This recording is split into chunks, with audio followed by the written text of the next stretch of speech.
Everyone, আসসালামু আলাইকুম। Welcome back to my channel. রকমারি কাজের পক্ষ থেকে আপনাদের সামনে নতুন আরেকটি ভিডিও নিয়ে হাজির হলাম। আমার আজকের রেসিপি ফিশ ফ্রাই। ভিডিওটি স্কিপ না করে সম্পূর্ণ ভিডিওটি দেখার অনুরোধ রইল। চলুন মূল ভিডিওতে ফিরে যাই।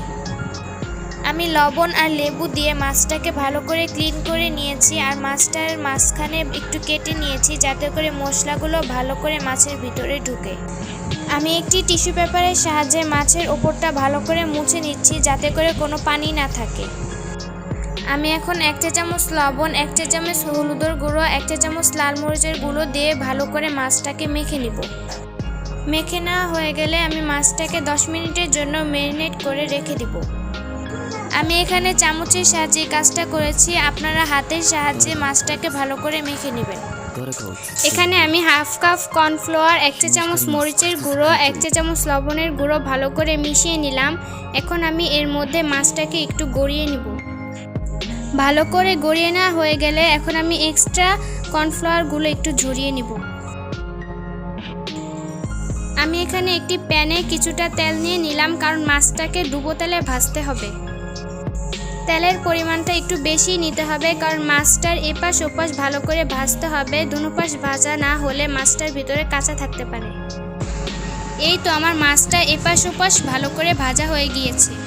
এখন আমি মাছটাকে একটি সার্ভিং ডিশে রেখে আপনাদেরকে একটু মাছটা সার্ভ করে দেখাচ্ছি। দেখুন আমার মাছটা উপর থেকে কতটা ক্রিপসি এবং ভিতর থেকে কতটা সফট হয়েছে। এখন আমি মাছের সাথে খাওয়ার জন্য একটি সস তৈরি করে নিব। এই সসটার কারণে মাছের টেস্ট আরও দ্বিগুণ বেড়ে যায়। এটা কেউ টেস্ট না করলে বুঝবেন না এটা খেতে কতটা ইয়াম্মি। এই তো আমার লেবু থেকে রস বের করা হয়ে গিয়েছে। এখন আমি এখানে নিয়েছি সুইট সয়া সস আর নিয়েছি কুচি করে রাখা সেই কাঁচামরিচগুলো। এখন সবগুলোকে একসাথে মিক্স করে একটি সস তৈরি করব।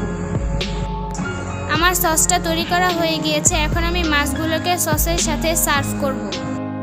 আমার আজকের ভিডিও এই পর্যন্তই। আশা করছি আমাদের ভিডিওটি ভালো লেগেছে। ভালো লাগলে অবশ্যই লাইক, কমেন্ট অ্যান্ড শেয়ার করবেন। আর হ্যাঁ, সাবস্ক্রাইব করতে কিন্তু ভুলবেন না। যারা এখনই আমাদের চ্যানেলটি সাবস্ক্রাইব করে দিয়েছেন তাদেরকে অসংখ্য অসংখ্য ধন্যবাদ। আবার কথা হবে পরবর্তী ভিডিওতে। সেই পর্যন্ত ভালো থাকবেন, সুস্থ থাকবেন। আল্লাহ হাফেজ।